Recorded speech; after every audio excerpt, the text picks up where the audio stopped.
Legal Ease from Jehan Crump-Gibson is here to talk about power of attorney. And it's one of those documents that has so much more power than I even thought about. And you were saying this is a very important document. Why you say that? So you have two different ones. So documents, plural. You have one for your financial affairs and then one for healthcare decisions. Two separate powers of attorney. Two separate powers of attorney. And what they do is allow someone to step in for you if you're in a position where you can't act. So if you become incapacitated, and it could be temporary. We're not necessarily talking about elderly who have dementia. We can be talking about someone who has a surgery and then goes to rehab, or maybe they got in a car accident and they're in a coma for now or something like that. Your business still has to be handled even though you're unable to do it for yourself.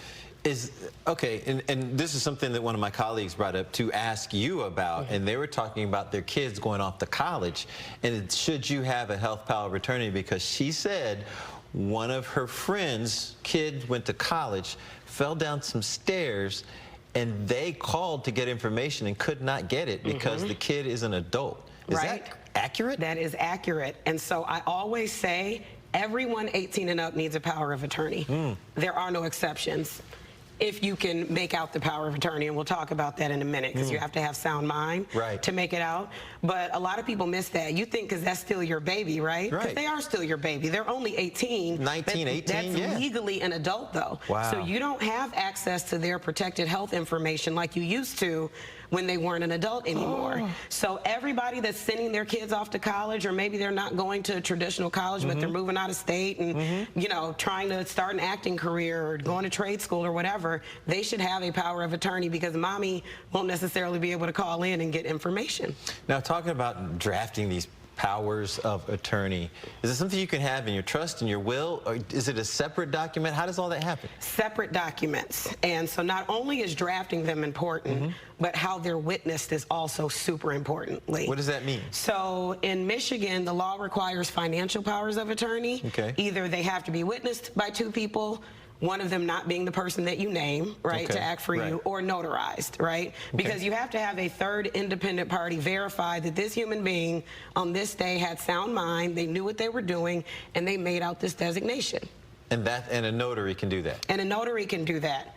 So on a healthcare power of attorney, which is slightly different, you still need those witnesses, but who can witness? There's a long laundry list of people who shouldn't. So it shouldn't be your spouse, it shouldn't be your daughter, it shouldn't be somebody at a healthcare facility that you're at, like a rehab if you're of sound mind. So there are a lot of rules. If they go to your legal office and there's two attorneys sitting there along with you, me, my partner, is that enough, and one of the attorneys has to be a notary? Sure. So what we do, or not, they could be witnesses. Now, for our office, we do two independent witnesses and also the notarization. We do both, but obviously we've been out there in the trenches. We see how these things go wrong. So if you go to attorney's office and they handle the signing, they're typically going to provide the witnesses for you. You don't have to go find them, but where we find the issue coming up is with elderly folks who can't necessarily get out the house. Our practice will go to homes, you know, in those situations.